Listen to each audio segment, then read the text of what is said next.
Especialista em literatura francesa, o mineiro Silviano Santiago dedica-se ao romance, contos e ensaios. Em mais de 60 anos de trabalho, já conquistou diversos prêmios, dentre eles o Jabuti e o Prêmio Machado de Assis.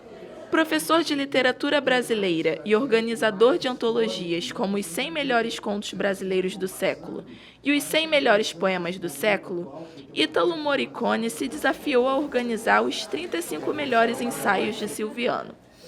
O decanato do Centro de Teologia e Ciências Humanas preparou uma tarde de autógrafos e bate-papo sobre as obras do escritor. Foi uma escolha realmente lenta e demorada, mas como eu já conhecia bastante a obra do Silviano Santiago, eu realmente fui selecionando, em função também das sessões que eu queria organizar, aí eu fui selecionando aquilo que eu achava que era mais relevante. Essa antologia ela se destina a dar uma primeira visão da obra ensaística completa do Silviano. Graduado em Ciências Sociais pela UNB, Ítalo já lia sobre Silviano na imprensa.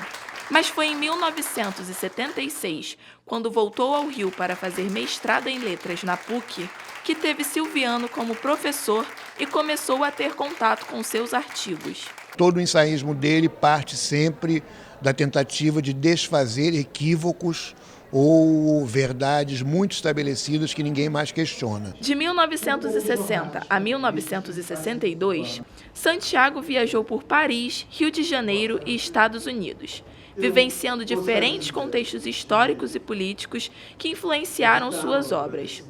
Ao voltar para o Brasil, após uma longa experiência no exterior, ele enxergou um vazio de cultura local em meio à ditadura. A obra Literatura nos Trópicos, que completou 40 anos neste ano, retrata o contexto da época. Eu sempre me interesso, apesar de muitas vezes a obra não se passar no presente, eu sempre me interesso por tratar questões do presente, questões da atualidade. Não quer dizer que eu goste de fazer, por exemplo, um trabalho de tipo jornalístico, ou um trabalho de tipo documentário. Quer dizer, eu gosto de literatura, e na medida em que eu gosto de literatura, portanto, há um esforço da minha parte de estilização, de ficcionalização da atualidade. Por abordar temas e personagens que eram considerados polêmicos na época, Santiago é considerado um símbolo de resistência. Comecei a ler numa revista que era muito importante na época, Présence Africaine. Comecei a ler os grandes poetas africanos ou bem das ilhas do Caribe. Depois fui para os Estados Unidos e aí me dou conta, não é, de que nós somos latinos, né?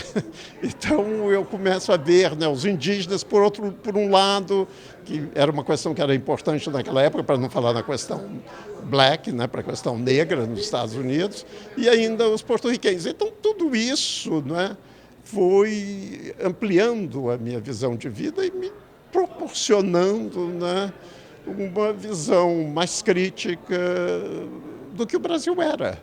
Uma visão mais crítica de quem falava, de quem tinha poder.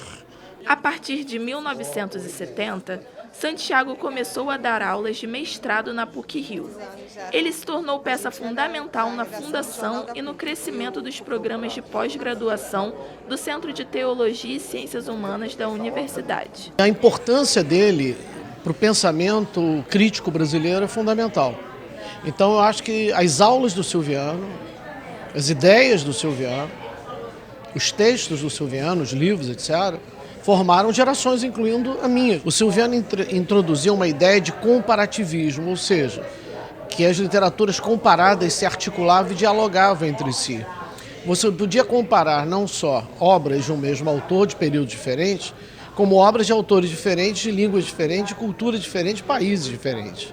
Então, abriu um espaço, né, enorme, gigantesco, e começou a se valorizar uma multiplicidade, uma diversidade, e retirando a literatura e o livro daquele lugar quase inacessível, aquele lugar de uma erudição intransponível, né, tentando democratizar a arte, a literatura e a cultura de uma maneira geral.